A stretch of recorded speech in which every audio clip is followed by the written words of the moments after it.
जो भाई बहन देवी के समान बहनें, सीता के समान, पार्वती लक्ष्मी के समान, गायत्री माता के समान सभी बच्चियों, सभी बेटियों, सभी बहनों को हम दोनों हाथ जोड़कर कृष्ण के समान, राम के समान, हनुमान के समान सभी राम के भक्तों से हम दोनों हाथ जोड़कर और सबसे नमस्ते करते हैं और निवेदन करते हैं कि उगते हुए सूर्य का ध्यान भगवान राम, कृष्ण, हनुमान का ही ध्यान है गायत्री महामंत्र। हमारे गुरु जी ने बताया कि उगते हुए सूर्य का ध्यान करने से हमारे जीवन में ऑटोमेटिक बदलाव आता है। इसलिए ABC एनर्जी हमारे शरीर को प्राप्त होती है सूर्य के ध्यान से। सूर्य का ध्यान करते हुए गायत्री महामंत्र बोलने की कृपा करें। ओम भूर्भुवः स्वाहा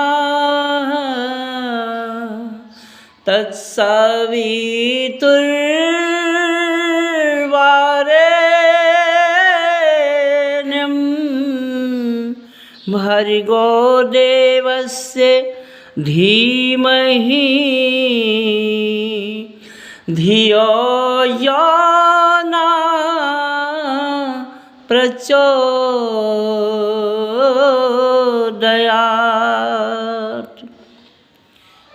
बहनों भाइयों, गायत्री महामंत्र की आराधना करके हमारे गुरु जी ने बताया, पंडित श्री राम शर्मा आचार्य जी शांति कुंज हरिद्वार के संरक्षक पंडित श्री राम शर्मा आचार्य जी ने हमको समझाया कि बेटा गायत्री मंत्र का ध्यान करके 4 वेद, 6 शास्त्र, 18 पुराण एक व्यास जी ने लिखा।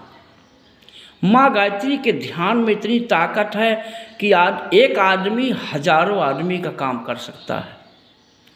गायत्री माता उनके हृदय में प्रकट हुई और 4 वेद, 6 शास्त्र, 18 पुराण का लेखन किए। हमारे गुरु जी ने बताया कि बेटा वाल्मीकि के हृदय में माँ गायत्री प्रकट हुई। जब श्री नारद जी सप्तऋषियों ने वाल्मीकि जी को गायत्री महामंत्र की दीक्षा दिया, ज्ञान दिया, तो वाल्मीकि जब ध्यान करने लगे सूर्य का और गायत्री माता का, तो गायत्री माता उनके हृदय में प्रकट हुई। उन्होंने वाल्मीकि रामायण लिख दिया। जब तुलसीदास की पत्नी ने कहा कि जितना प्यार मुझसे करते हो, अगर इतना प्यार परमात्मा से कर लो, भगवान से कर लो, तो तुमको भगवान मिल जाएंगे। तुलसीदास काशी में, अयोध्या में भटकने लगे भगवान की खोज में, तो उनको एक गुरु मिल गए, श्री नरहरिदास। उन्होंने समझाया कि बेटा गायत्री महामंत्र का ध्यान करो, तुमको परमात्मा मिल जाएंगे। तुलसीदास जी गायत्री महामंत्र का ध्यान करने लगे और जिसके कारण गायत्री महामंत्र की शक्ति उनके हृदय में प्रकट हुई। उन्होंने रामायण का लेखन कर दिया। मतलब रामायण गायत्री माता ने लिखा उनके हाथ को पकड़ के।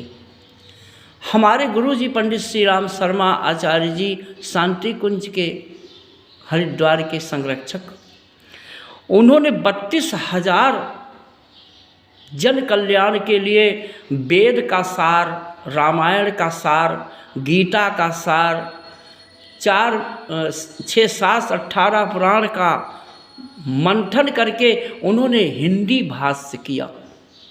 हिंदी में सब लिख कर, ताकि कम से कम पढ़े लिखे लोग भी वेद के ज्ञान को जान सके, रामायण के ज्ञान को जान सके, गीता के रहस्य को जान सके। हमारे गुरु जी ने एक पुस्तक लिखा है गहनो कर्मणा गति। बहनों भाइयों, उन्होंने इतना बढ़िया से लिखा है उसमें कि हर आदमी सुबह से शाम तक 3 प्रकार का कर्म करता है। क्रियामाण संचित प्रारब्ध। भूख लगी, क्रियामाण कर्म है, खाना खाए, भूख मिट गई, प्यास लगी, पानी पिए, प्यास मिट गई। इसी तरह से कुछ ऐसे कर्म हो जाते हैं बहनों भाइयों, हमारे गुरुजी ने लिखा है, क्रियामाण कर्मों में कुछ ऐसे कर्म हो जाते हैं जो हम किसी को गाली दे देते हैं, किसी को मार देते हैं। अगर सामने वाला गम कर लिया, बर्दाश्त कर लिया, उल्ट के जवाब नहीं दिया, तो भगवान के सिलेक्ट में लिखा जाता है और उसका प्रायश्चित उसको भी कहीं से गाली मिलती है। जैसे राजा दशरथ शिकार खेलने गए, हमारे गुरुजी ने लिखा है, और वो सरजू के किनारे पहुँचे और वहाँ श्रवण कुमार अपने माता पिता को पानी पिलाने के लिए, अंधे माता पिता को पानी पिलाने के लिए और सरजू में जल लेने के लिए गया था। उसी समय राजा दशरथ अपना बाण चला देते हैं। जब वो पानी भर रहा था, शब्दवेदी बाण मारते हैं, श्रवण कुमार को लगता है। श्रवण कुमार हा माता हा पिता करके और धरती पर गिर जाता है रोता हुआ। और उसी समय राजा दशरथ दौड़ते हुए आते हैं और श्रवण कुमार को अपनी गोद में उठा लेते हैं और क्षमा मांगने लगते हैं। तो श्रवण कुमार कहता है कि घायल बनाने वाले, घायल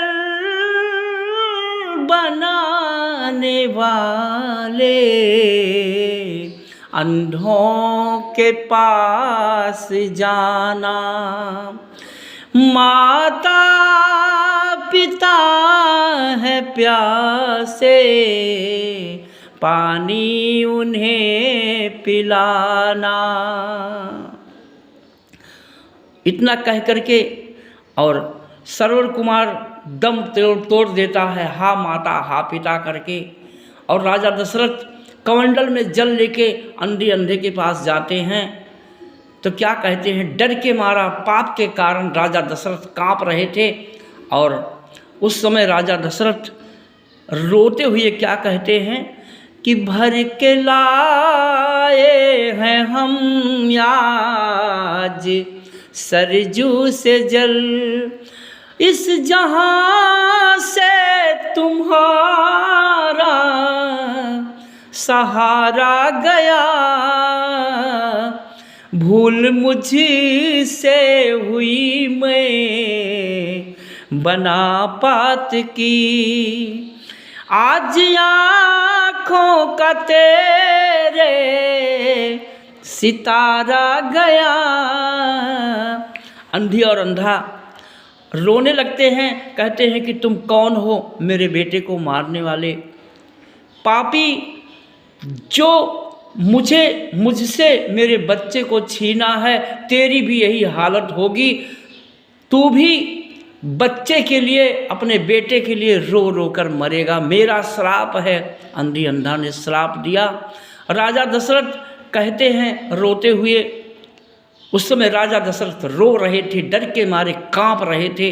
बहनों भाइयों, दशरथ जी कहते हैं कि मैं कहाँ था अवध का महाराज हूँ, नाम दशरथ मेरा लोग हैं जानते, मैंने समझा हिरन बाण छोड़ा था जब, आह भर भर के तेरा दुलारा गया, भर के लाए हैं हम आज। मेरी बहनों, मेरे भाइयों, कर्म का फल अटल है। हमारे गुरु जी ने लिखा है कि राजा दशरथ को कर्मों का फल भोगना पड़ा। भगवान राम को ऋषि नारद ने सतयुग में श्राप दिया था, जिसके कारण भगवान राम को पत्नी के लिए दर दर भटकना पड़ा। हमारे गुरु जी ने लिखा, गहनो कर्मणा गति, कर्म का फल से कोई बच नहीं सकता है।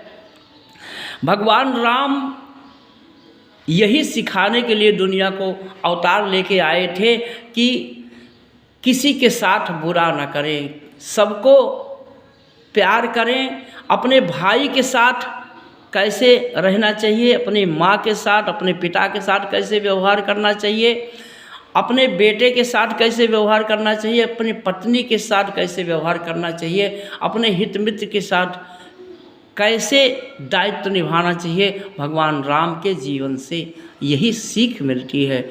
ओम भूर्भुवः स्वः।